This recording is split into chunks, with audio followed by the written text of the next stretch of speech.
beginning at verse 1. In the beginning was the Word, and the Word was with God, and the Word was God. He was with God in the beginning. Through him all things were made. Without him nothing was made that has been made. In him was life, and that life was the light of all mankind. The light shines in the darkness, and the darkness has not overcome it. There was a man sent from God whose name was John. He came as a witness to testify concerning that light, so that through him all might believe. He himself was not the light. He came only as a witness to the light. The true light that gives light to everyone was coming into the world. He was in the world, and though the world was made through him, the world did not recognize him. He came to that which was his own, but his own did not receive him.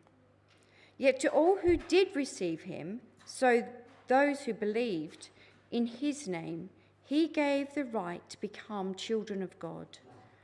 Children born not of natural descent, not of human decision or a husband's will, but born of God. The Word became flesh and made his dwelling among us. We have seen his glory, the glory of the one and only Son, who came from the Father, full of grace and truth.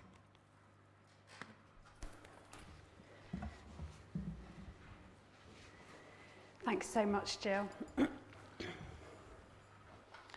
So, if you were listening really carefully there, did you hear any images that John uses to describe Jesus? Yes, Jerry. Light, he does, doesn't he? So, ta-da! Here is the light, and that's why I couldn't have it in my bag.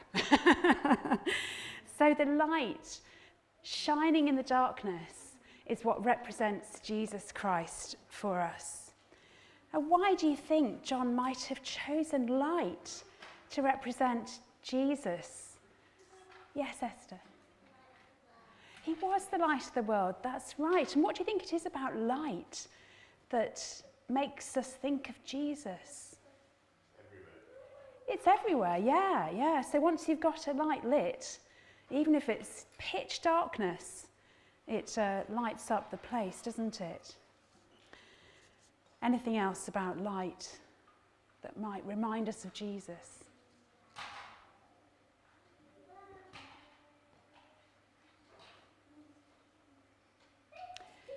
Well, when I'm on my bike, cycling in the dark, I put my lights on so that I can see and be seen. So Jesus is a guide, as well as someone who lights up so we can see him. Anything else? It makes you feel safe. Yeah, that's right. It takes away that fear that we might have, yes. So is that the same about Jesus as well? Does Jesus make us feel safe? Yeah, I think so.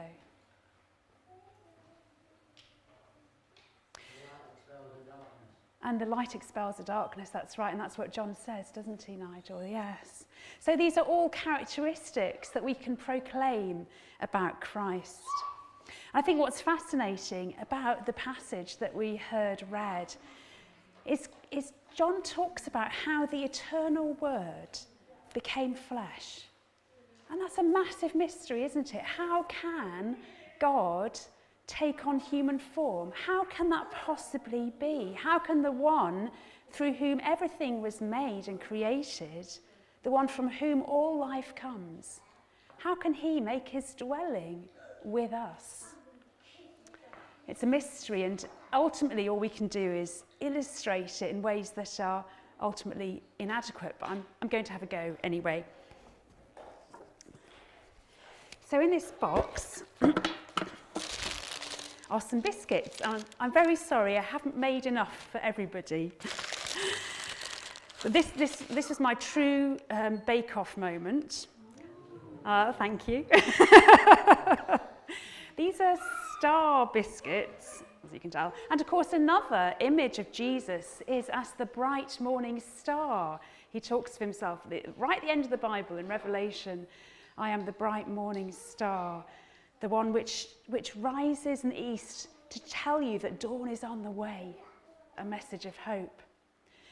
But why I wanted to show you these biscuits, apart from showing off my baking skills, is to talk about how I made them. Because this bit in the middle, it's like stained glass. I got some boiled sweets and I crushed them up, then a pestle and mortar. And then you use the crushed sweets to fill the hole in the dough and then put them in the oven and it all melts and forms a new shape, this star shape in the middle. And I thought, that's a bit like Jesus becoming man. He's taken on this new form, but he's retained all the characteristics of God. The boiled sweet still looks the same colour. It's still got the same transparent quality about it.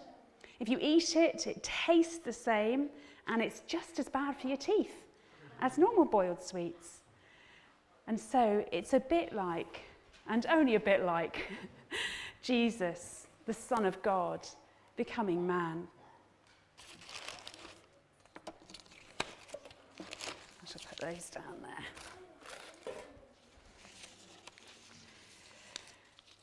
As John writes, no one has ever seen God, but he has made himself known in the person of Jesus Christ, full of grace and truth, just like the biscuit was full of colour and transparency.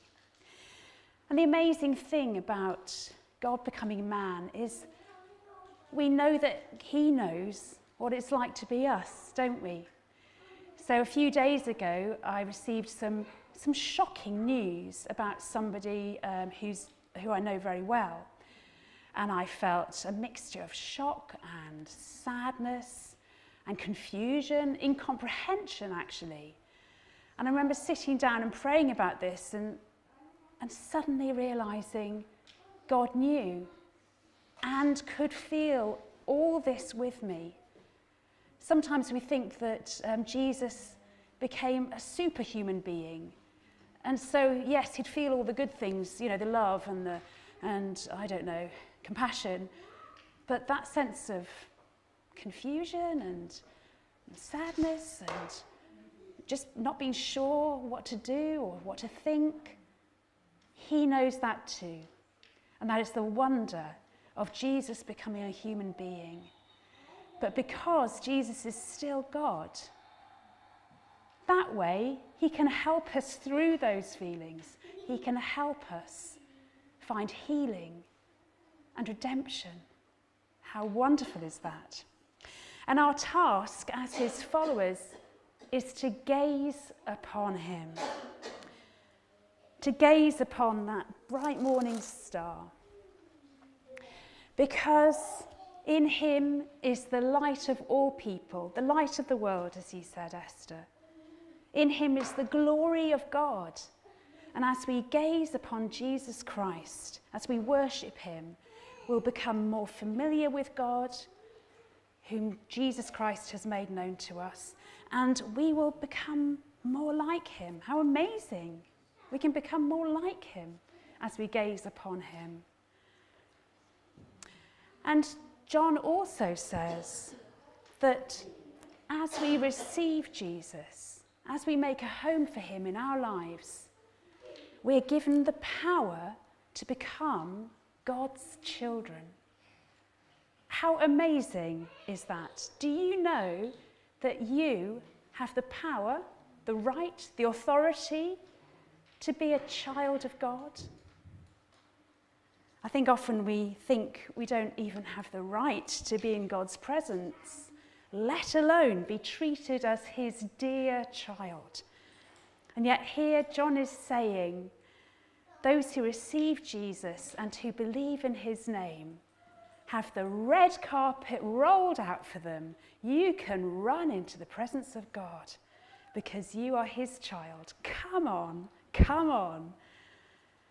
And we know all this because Jesus Christ was born a child just like us.